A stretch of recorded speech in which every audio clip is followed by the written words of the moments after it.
everybody, welcome back to Gideon Stuff. A little bit of an unusual opening, right? Yeah, you're welcome. Today's video is about SK-5 steel, and to some degree about my new SRK. SK-5 is a steel that I really love, and it's a steel that I have used extensively. If you haven't seen any of my other videos on the SRK, there's a couple of them. Check those out. But today we're talking all about this steel, what I think about it, why I like it, and some of the things I don't like about it. So let's go ahead, get on with that. I am going to continue putting this fence down before the snows come. Well, I'm getting Monday started off right. This morning, head up in the woods, grab the saw, throw it on my back like always, and all of a sudden I realize there's this cool sensation on my back. Turns out the oil cap on this is going out.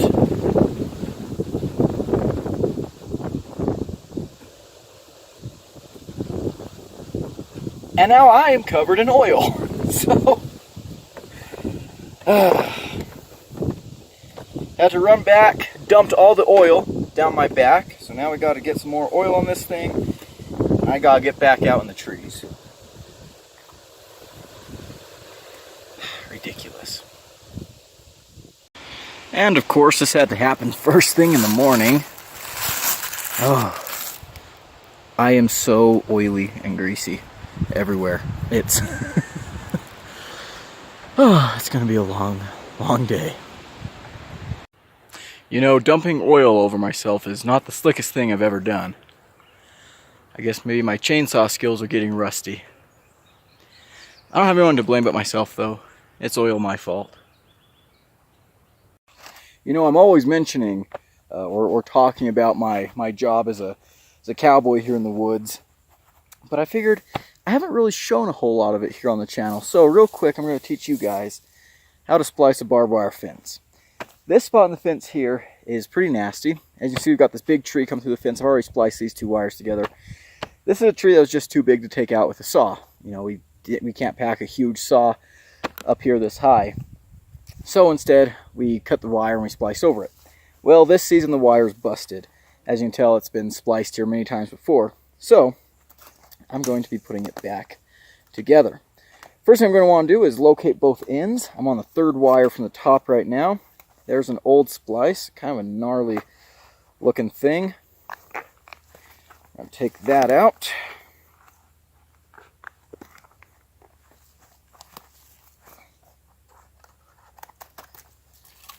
There for now. Here's the other side. So this side's got a little bit of wire on it that's still pretty straight. I'm still pretty solid. So what I'm going to do is I'm going to put an eye in this piece. So take two fingers, put them there, bend over, forms a loop, go down, around, and you twist. All right, get some of that slack out. Next, I'm going to get my splice wire. You'll notice that most of the fence is barbed wire, but barbed wire is kind of hard to work with. So when you're repairing the fence, you like to use this splice wire. I'm not sure what gauge this is, but this is stuff I prefer. It's very easy to work with, and it holds up decently well. All right, so tie another eye into your previous eye and measure out how much you'll need. I know we're kind of off screen here, but there it is. We're going to cut right there.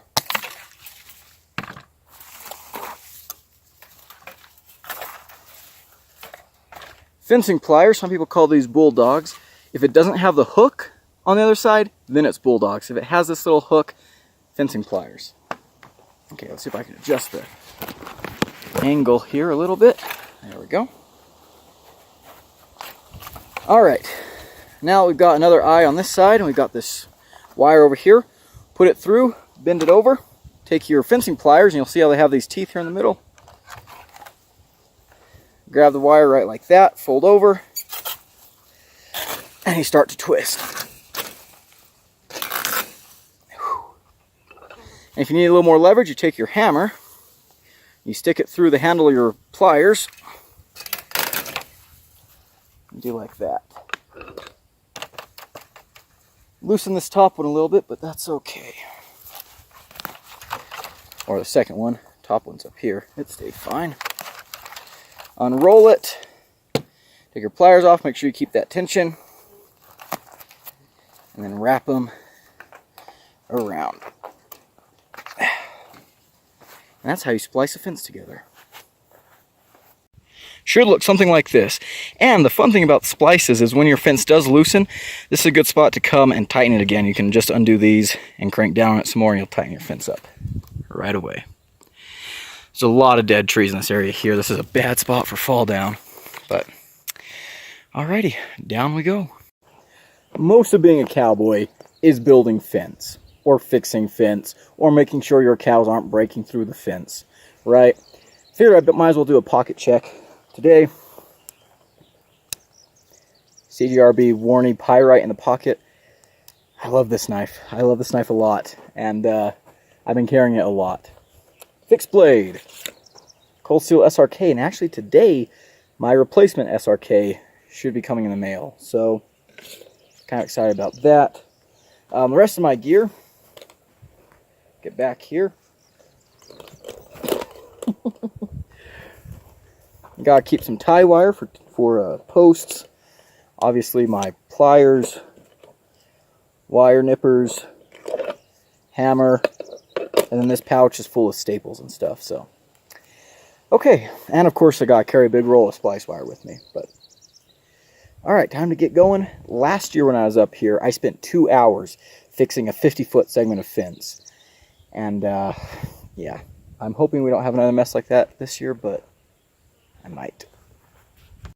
As a lot of you know, I've been using the Cold Steel SRK out here in the woods for years.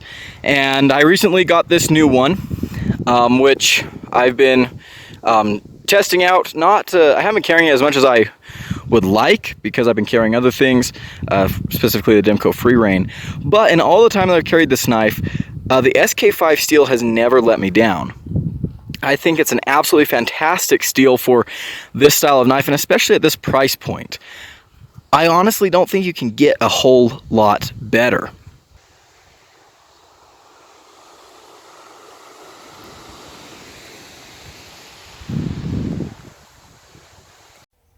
What is SK-5 steel, such as the steel used on this SRK? Well, it's a Japanese carbon steel. And I'm not going to go through the entire chemical composition. Maybe I'll put it here on the side of the screen. But it's a steel that's been used for quite a while. I found a source that said that SK stands for steel kugu, which roughly translated means steel tool. Interesting. And a lot of places cite that SK-5 is similar to W2 or 1085. I've also seen places, and I would agree with this for my own use, that in terms, like when you're actually using the knife, it's very similar to 1095. I would agree with that a lot. And I would say I actually might like Cold Steel's SK-5 a little bit better than 1095. I know that's kind of like a, oh, what? Especially in the survival knife, bushcrafting community, you know, 1095 has a pretty solid reputation, but I think I like SK-5 better than 1095. In my experience, it's a very tough steel. It holds a decent edge for carbon steel, and it can just take a beating. Very easy to sharpen in the field, very user-friendly. As I've used it on these SRKs with the coated blade, you know, that avoids rust issues, which is fantastic because, again, carbon steel, not going to be very stainless. SK-5 has a maximum hardness of 65 HRC. I'm not sure what Cold Steel does. I am 100% positive it's not that high. But whatever Cold Steel hardens it to seems to be pretty decent. From some of the research I did, SK-5 steel is capable of attaining a fairly high hardness while still maintaining its toughness. And that's something that's, you know, really, really sought after in a knife. Normally, the higher an HRC you get, the more brittle the steel is, the harder it is, the more brittle, but the longer lasting the edge will be. You know, edge retention over toughness. So if you can get a knife that's fairly hard, which means the edge retention lasts a little bit longer, but still maintains its toughness, you kind of strike a good balance, right? Again, a lot of people say this is a very similar steel to W2. W2 is a very well respected steel, especially within the custom knife maker circles. It's very easy to work with, it's very easy to sharpen, and again, it's very user friendly. I love SK-5 steel. Why? Because I think it offers you a ton of performance on a budget. The SRK is a knife that's well under $50. In fact, this version here I picked up for under $40. And for that price, I think you get an absolutely ridiculous amount of performance. If you're going to be using a knife very hard, you want it to be able to take that beating. At this price point, under $40, if anything goes wrong, you're not out a whole lot. But the fact that things so often go right when I'm using this knife makes it all the more attractive and appealing to me. Now, I'm not saying SK-5 is the greatest steel ever. It's definitely a budget steel, right? There are better fixed blade steels out there, potentially, especially from Cold Steel. They've got a version of this knife with San Mai steel. That's going to increase your performance in all areas pretty drastically, right? It also comes with quite a price tag. 3V, another steel that Cold Steel uses quite frequently. Fantastic steel. And I know there are a lot of companies that can heat treat their basic carbon steels to insanely good tolerances. However, I will always stand behind SK-5 steel because of the price you can get it at. And maybe the reason I love SK-5 so much is just because of this knife. This is the only knife I've ever tested SK-5 steel on. And Cold Steel has a reputation for heat treating their products much better than the industry standard. So we got to kind of factor that in. Another thing to kind of think about is this is just a fantastic design. Maybe this design just makes this steel work. SK-5 steel is also known as SK-85. I'm not sure what the distinction is. I saw one source claiming that SK-85 adds a couple of elements. I've seen some other sources saying that it's just a pretty trivial rebranding of the steel. Whatever the case, it's a very closely related steel at any rate. I think SK-5 works best on a knife like this. That's a survival, outdoor, maybe kind of tactical knife. Definitely not a steel I'd want on like a kitchen knife or a folding knife. But for this purpose here, it works really, really well. And again, budget survival knife, it's fantastic. One of the reasons I decided to make another video on the SRK and specifically talk about the SK-5 steel is because I saw a video by Calculated Survival, who I love, fantastic channel, check him out, where he snapped an SRK in half, which was kind of surprising to me, to be honest. But then, he was talking about how, he didn't really like SK-5 steel. And I've got to say, I've got a little bit of a complaint with his little test there where he puts a knife on top of two logs and smashes another log on top of it.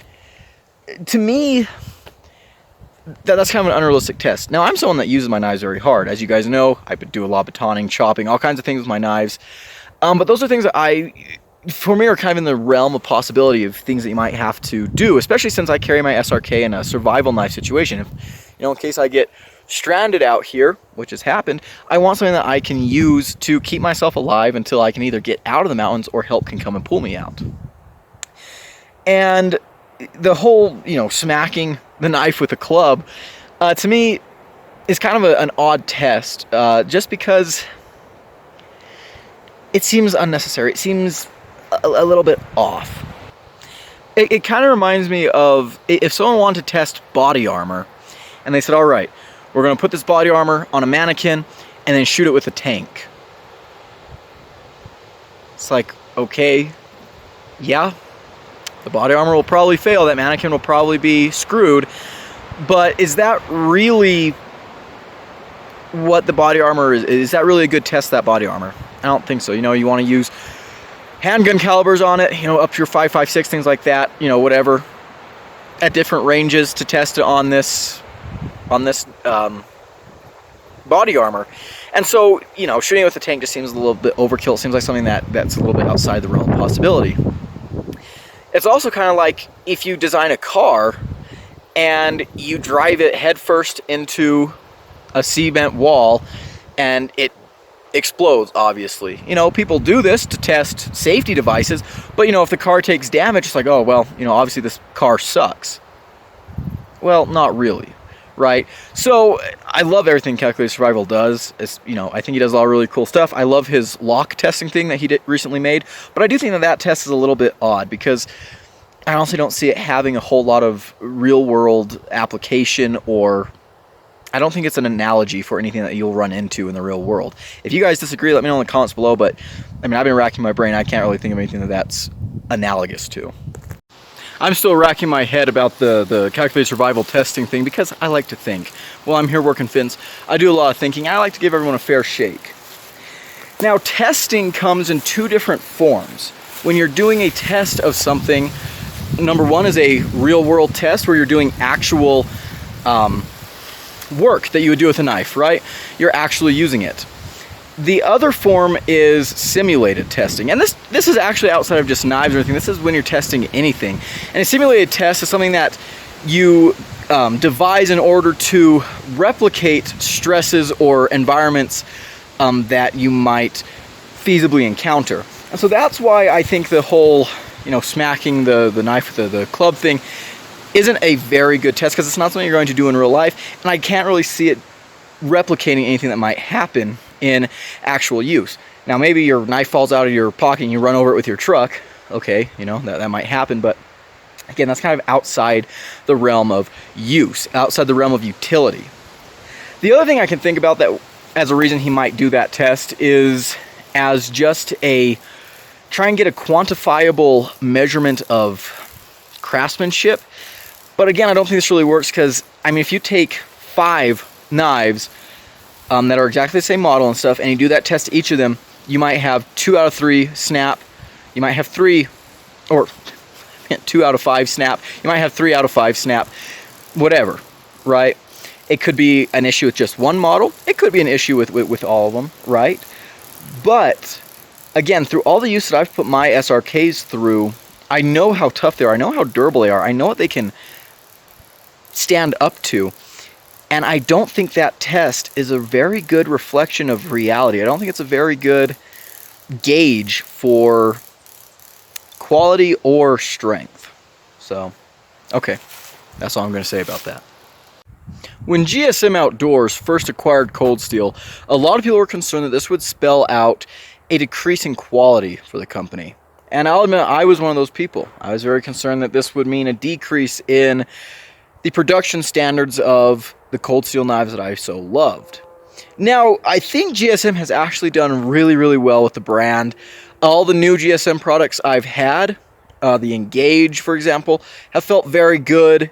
They've been well made and well designed, and I've enjoyed them. And I gotta say too, GSM, they've been doing great.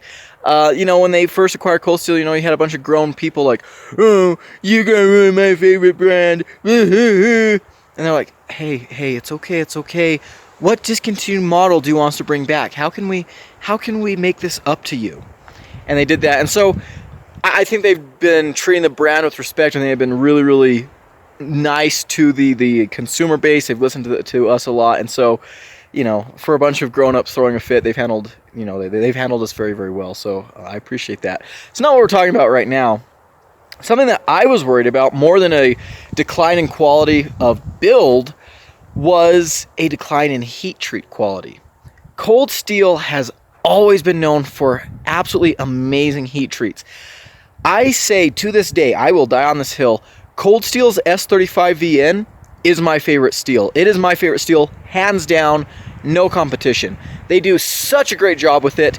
The edge retention is excellent. The toughness is very good.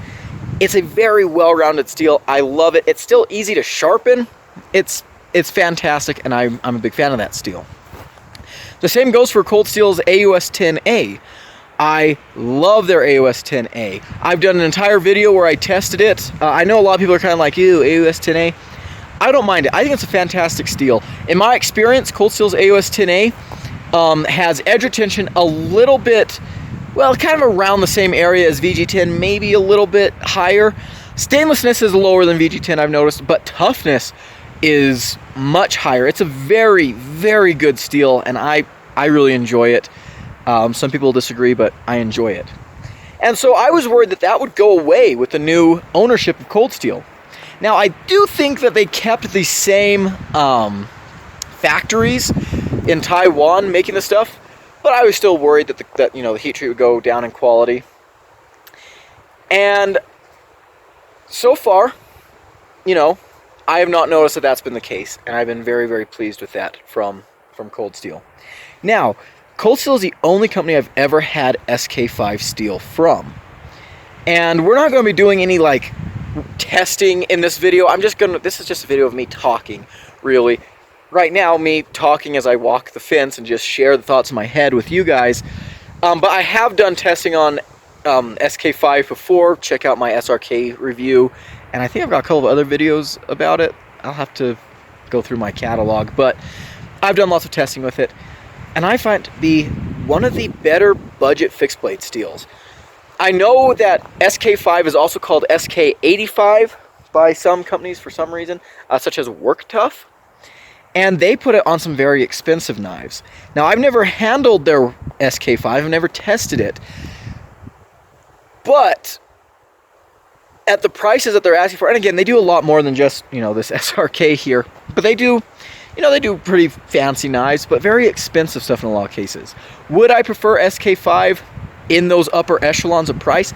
I don't know. That's a question that I would have to, I'd have to test some of those more expensive knives to decide how I feel. But right now, I love SK-5 as a budget, hard-use fixed blade steel. Alrighty, so here I have my old SRK and my new one. And let's talk about them a little bit. So obviously, my old SRK has been very well loved. And honestly, this is still a fine knife. There's nothing super wrong with it, right? I can still use this knife. I do still use this knife. I'm retiring it to my truck. It's going to be my truck knife now, but still a completely fine, functional knife. This is after almost 3 years of pretty heavy, repeated use. It's doing fine. It's still kicking. Very, very robust knife. When I got the new one, it was nice to have a new SRK in the batch. And one of the things that I was kind of curious about was comparing how my old one, this was bought before, this was one of the knives made before Cold Steel was bought by GSM. And this is one that was made by GSM. Now, I want to say I really appreciate GSM offering a lot of the classic Cold Steels in new handle materials or new color options. And that was something that I was attracted by. I got the OD green one here. I was very curious to see if there was any difference in quality between the two of these. And I'm happy to say that it's not obvious right now. I've only had this knife for a little bit, right? About 2 weeks. But I don't really notice anything that's a huge quality change. One thing I noticed at first was that I thought at first this handle felt different, a little more plasticky and less rubbery than my old one, but I think that's just because this one is obviously old and it's been beat up, and the handle, the handle has collected a lot of new ingredients. So I think this, is exactly the same handle construction. One thing that's definitely exactly the same are the sheaths. And this is something that I was kind of disappointed about. I was hoping that this would come with an OD green sheath instead of, the all black like this one. Is that a huge deal? No, it's not a deal breaker at all. But, I kind of thought that would be cool, if they have the handles and the sheaths match. The sheath itself for the SRK is a sheath that I really like. It's simple, but it's really good. You can, with all these different slots and holes here, you have multiple carry options. But, the way it comes out of the box, tip down, this is how I normally carried it. Now, you'll notice it has a retention strap. You might think, oh, well, I can't just flip this around for scout style carry because I lose that strap. And yeah, if you want to scout carry this, you're going to have to find a different attachment to put onto the sheath. However, here's my strap on my old one, wore out.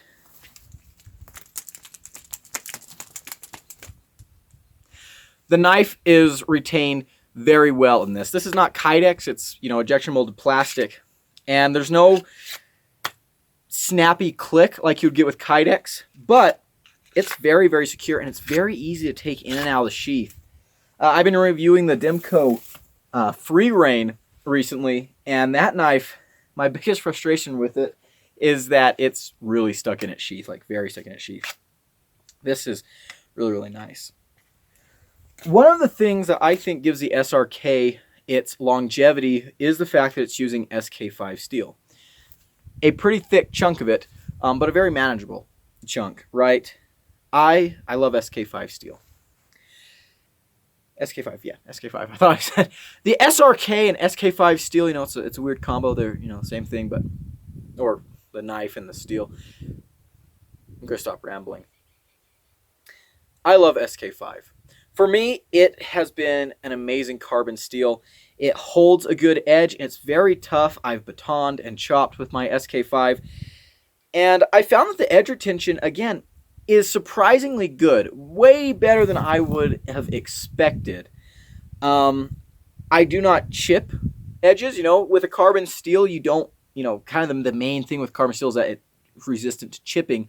But even rolled edges, on the SK-5 I've used, I found to be pretty rare. I have said many times, many times, that the Cold Steel SRK is the best knife you can buy under $50. And I stand by that. If you have $50 and you want to buy a knife that's reliable, that will last you a long time, and that you can do some serious work with, this is where I'm sending you all day, every day. I've used this knife in the woods, camping, hunting, all kinds of different things. Just, my basic work knife. I keep it with me as a survival knife because I do trust this knife.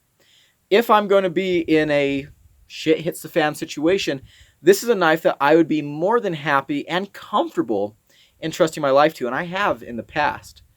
I'm going to share a story real quick. If you guys like stories. A few years ago, I guess this was about 2 years ago, shortly after I bought the SRK, actually, my grandfather and I were up in the high country. We're up in the mountains and working on some fence. And beautiful sunny day. Not a cloud in the sky. We start working fence. I remember at lunchtime kind of looked up, and off in the west there was a couple of black clouds. Nothing much. So we get back to working fence, and all of a sudden, bam, the storm hits. And this was a storm of biblical proportions. It was absolutely pouring. Now again, we're up in the mountains. We have an ATV with us that we've got loaded down with our fencing supplies. We're driving around fixing fence. We are, at this point, about 5 miles in the backcountry from the nearest cabin and about 100 miles from the nearest hospital in any direction. So, it's kind of a bad spot to be in, right? No cell phone service or anything like that. This rainstorm hits. Well, we hop in the ATV. We decide that we're going to head for the barn, get back to the cabin, pack things up, call it a day. As we're driving, we hit the river, and the river has flooded its banks. We have to go across the river to get to where we're going. And the river has risen already. I mean, it's only been raining for about 15 minutes where we are. It's probably raining, quite heavily upstream. But we get to the river, and it's risen about 2 feet. And it's roaring, and it's rushing, and it's going fast. And so we know we're not getting across this river. So we turn around and we start heading back. And that's when the lightning starts popping and cracking and snapping. And at one point, as we were driving, there was a tree. I remember off to my right, got struck by lightning. We saw it. That lightning hit that tree and poof. And so we wanted to stay out of the timber, right? You know, when there's a lightning storm, you don't want to be in the trees. You might have a tree knock down on your head. Even if you don't get struck by lightning, something next to you might, and then fall on you and crush you. We also didn't really want to stay on top of the plateaus out in the open. And we kind of couldn't because the water was running off of the hills so fiercely. You know, it was just taking these landslides. The hillsides were collapsing. We had all kinds of things going on. So eventually we kind of realized that we're not getting out. You know, we're here for the long run. And so what we ended up doing was hunkering down. I took my SRK and I used it to chop some limbs and build a little canopy that we kind of put off the ATV and had over us to give us a little bit of shelter from the rain, put on our ponchos and everything. And we stayed there. Situations like that happen, right? I have been in multiple situations like that, not just in my work out in the mountains and, you know, fencing, cowboying, things like that, but also with my career as a geologist, right? Doing field work. Now, I haven't had anything horrendous happen, but it could, right? I'm going to share another story. This happened just a couple months ago. I was out with my buddy. I'm his research assistant, and we're out in the desert, and we're doing some work. We're mapping. And we got there early in the morning, as early as we could, and we started the day pretty dang early because it's the desert. You want to work when it's cool. We ended up putting in 12 hours. And the area that we're working in, steep mountains that we have to go up and down, hot, you know, weather in the hundreds, no trees, no, barely even bushes. And at the end of the day, my partner went down with heat exhaustion, vomiting, and the weak legs. You can't really move.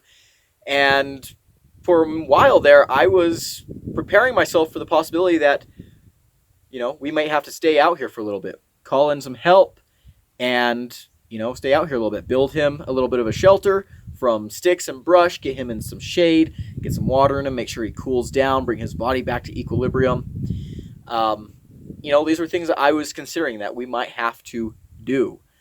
Luckily, we were able to get him back to the vehicle. We were able to drive to a cabin, get him some electrolytes, get him cooled down, put to sleep, and then we actually headed out the next morning because, you know, you don't want to risk that again. You know, got some medical attention. Things happen, right? Especially if you're someone that works outdoors, and especially if you're someone that not only works outdoors, but works in the middle of nowhere, works outdoors where perhaps there is no help except you.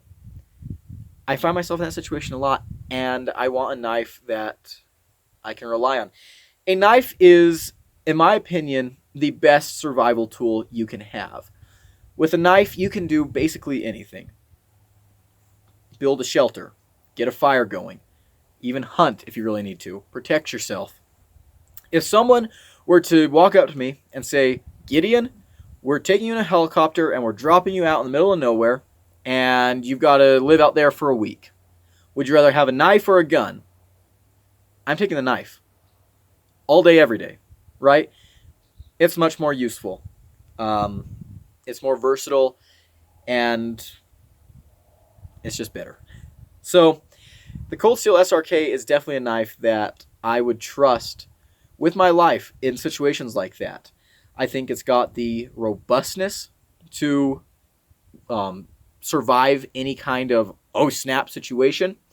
And I think it's got the just right design for it. This straight clip point blade, this hollow grind, is very nice, in my opinion.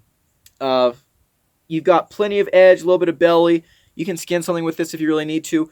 Having that tip a little bit lower because of that straight clip allows you to get some drilling tasks done. You've got nice access to the tip.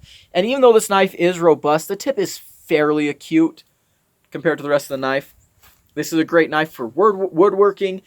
The thickness on the spine makes it good for batoning. The handle is very comfortable.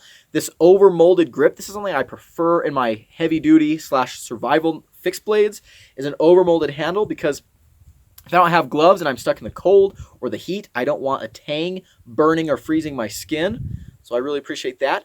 The rubber grip is going to make it nice and grippy. It's not going to slip out. You've got a finger guard here. You've got a lanyard hole. You can secure the knife to yourself. You know, if you tie it to your belt, tie it to your body so you don't lose it, or tie it to your hand if you're doing some chopping. It's just a very well thought out knife. SRK stands for Search and Rescue Knife. So I definitely think that the people that designed this over there at Cold Steel knew what they were doing. And speaking of which, I'm not sure if this is a Demco design or not. I wouldn't be surprised if it is, but just a fantastic design. So to kind of close out this video, what are my thoughts on SK-5 steel? I think it's a great steel. I absolutely love it. It's a steel that I have no problems using, you know, especially from Cold Steel. It's probably one of my favorite budget steels. And on the SRK, it's an amazing steel. What are my thoughts on the SRK? I know! I've made so many videos on the SRK! You guys, whoo, I just love this knife. I talk about it as often as I can. It's fantastic. It is one of the best fixed blades ever designed, in my opinion, and the fact that you can get it for such a low price is remarkable. And I think everyone should have one of these. I'm serious. I'm talking to you right now. If you do not have one, buy one. You know, it'll put you back 40 bucks. Buy an SRK. Put it under the seat of your truck. Put it in your bug out bag. Throw it on your belt and carry it all the time. Just get one. Because... heck, don't even get one.